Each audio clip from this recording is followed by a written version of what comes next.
वीरान सड़क, खामोश शहर और एक ऐसी दुनिया जहां रात होते ही मौत जाग उठती है। डेलाइट सेंट की कहानी शुरू होती है एक अजीब आर्मर्ड गाड़ी से। इस गाड़ी की विंडोज पर आम शीशे नहीं बल्कि बुलेट प्रूफ जालियां लगी होती हैं। यही चीज हमें पहले ही सीन में समझा देती है कि ये दुनिया अब पहले जैसी नहीं रही। इस शहर में कुछ ऐसी मखलूक मौजूद है जो इंसानों को जिंदा नहीं छोड़ती। गाड़ी धीरे धीरे एक पुराने फ्यूल स्टेशन पर रुकती है और उसमें से एक आदमी बाहर निकलता है। उस आदमी का नाम होता है थॉमस।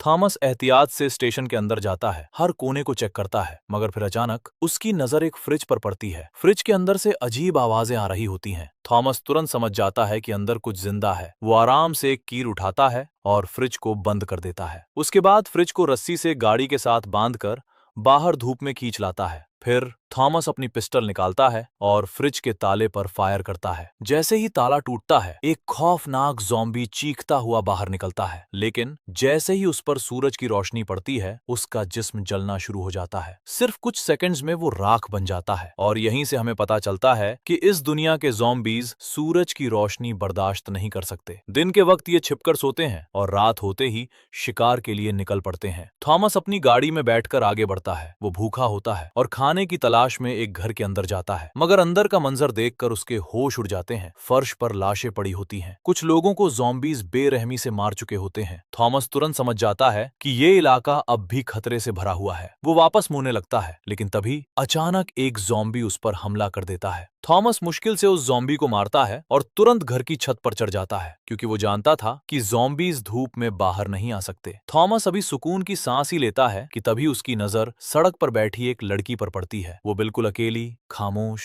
और सीधी धूप में बैठी होती है। थॉमस हैरान रह जाता है, ये लड़की यहाँ अकेली क्या कर रही है। थॉमस अभी उस अजीब लड़की को देख ही रहा होता है कि तभी दूर से एक गाड़ी तेजी से उसकी तरफ आती दिखाई देती है। गाड़ी सड़क के बीच आकर रुकती है और उसमें से 4 हथियारबंद लोग बाहर निकलते हैं। उनके साथ एक लड़की भी होती है जिसका नाम होता है अनाया। ग्रुप का एक आदमी धीरे धीरे उस अकेली बैठी लड़की की तरफ बढ़ता है, लेकिन उन्हें बिल्कुल अंदाजा नहीं होता कि अगले कुछ सेकंड्स में उनके साथ क्या होने वाला है। अचानक दूसरी तरफ से फायरिंग शुरू हो जाती है। पहला आदमी वहीं गोली लगते ही गिर जाता है। बाकी सब तुरंत गाड़ी के पीछे छिप जाते हैं। तभी एक दूसरा खतरनाक गैंग सामने आता है जो इन सबको लूटने आया होता है। गैंग वाले बेरहमी से फायरिंग करते हैं और अनाया के 2 साथियों को मार देते हैं। सिर्फ अनाया जिंदा बचती है। थॉमस ये सब कुछ दूर छत से देख रहा होता है। गैंग वाले अब अनाया के करीब आते हैं और उसे डराना शुरू कर देते हैं। अनाया रोते हुए कहती है, प्लीज जो चाहिए ले लो, मगर मुझे छोड़ दो। लेकिन वो लोग हंसने लगते हैं और तभी धड़ाम, एक गोली सीधा एक गैंग मेंबर के सिर में लगती है। सब घबरा जाते हैं। थॉमस छत के ऊपर से एक के बाद एक फायर करता है और कुछ ही सेकंड्स में सारे गैंग मेंबर्स को मार देता है। सिर्फ उनका लीडर घायल हालत में बचता है। थॉमस नीचे उतरता है और अनाया को आजाद करता है। लेकिन अजीब बात यह होती है कि इतनी फायरिंग और खून खराबे के बावजूद भी वो पहली लड़की अभी तक सड़क के बीच उसी तरह बैठी होती है। ना उसे डर लग रहा होता है, ना वो भाग रही होती है। अनाया उसके पास जाती है और पूछती है, तुम ठीक हो? मगर लड़की अजीब अजीब बातें करने लगती है। तब अनाया को समझ आता है कि उसकी मानसिक हालत ठीक नहीं और अगर वो यहाँ रही तो रात होते ही ज़ॉम्बीज उसके टुकड़े टुकड़े कर देंगे। अनाया उस लड़की को लेकर थॉमस के पास आती है। मैं तुम्हारा शुक्रिया अदा करना चाहती हूँ। अगर तुम ना आते तो वो लोग मुझे मार देते। थॉमस खामोशी से उसकी तरफ देखता है, फिर धीरे से कहता है, मैंने तुम्हें आजाद कर दिया है, अब तुम जहाँ जाना चाहो जा सकती हो। लेकिन अनाया तुरंत जवाब देती है, मेरे साथ चलो, हम एक सुरक्षित जगह पर रहते हैं, वहाँ खाना भी है और ज़ॉम्बी से सुरक्षा भी। थॉमस कुछ देर सोचता है। उसकी आंखों में शक साफ दिखाई दे रहा होता है, लेकिन अकेले रहना भी मौत को दावत देने जैसा था। इसीलिए वो अनाया के साथ जाने के लिए तैयार हो जाता है। दोनों गाड़ी में बैठते हैं और पुलिस स्टेशन की तरफ रवाना हो जाते हैं। रास्ते में अनाया बताती है, पुलिस स्टेशन यहाँ से सिर्फ 5 किलोमीटर दूर है। ये सुनते ही थॉमस का चेहरा गंभीर हो जाता है, क्योंकि वो जानता था कि सूरज डूबने वाला है और जैसे ही अंधेरा होगा ये पूरा शहर ज़ॉम्बीज से भर जाएगा। रास्ता धीरे धीरे सुनसान होता जा रहा था। चारों तरफ टूटी हुई गाड़ियां, जली हुई बिल्डिंग्स और मौत जैसी खामोशी फैली हुई थी। थॉमस लगातार सड़क पर नजर रखे हुए गाड़ी चला रहा होता है। उधर अनाया बार बार आसमान की तरफ देख रही होती है, क्योंकि सूरज तेजी से ढल रहा था और वो अच्छी तरह जानती थी कि अंधेरा होते ही ये शहर जहन्नुम बन जाएगा। कुछ देर बाद आसमान का रंग बदलने लगता है। सूरज आधा डूब चुका होता है और तभी दूर बिल्डिंग्स के बीच हलचल शुरू हो जाती है। परछाइयों में छिपे ज़ॉम्बीज अब जागने लगे थे। अनाया घबराकर कहती है, थॉमस जल्दी करो, वो लोग बाहर आ रहे हैं। थॉमस तुरंत गाड़ी की स्पीड और तेज कर देता है, लेकिन तभी पीछे से डरावनी चीखों की आवाज आने लगती है। ज़ॉम्बीज अब उनकी गाड़ी के पीछे भाग रहे होते हैं। कुछ ही सेकंड्स में पूरा झुंड उनका पीछा करना शुरू कर देता है। कोई तुरंत वायरलेस उठाती है, गेट खोलो जल्दी, हमारे पीछे बहुत सारे ज़ॉम्बीज लगे हुए हैं। उधर पुलिस स्टेशन में बैठे लोग ये सुनकर घबरा जाते हैं। ग्रुप का चीफ तुरंत सबको अलर्ट कर देता है। कुछ लोग मासूम बच्चों और औरतों को लेकर सेफ रूम की तरफ भागते हैं, जबकि बाकी लोग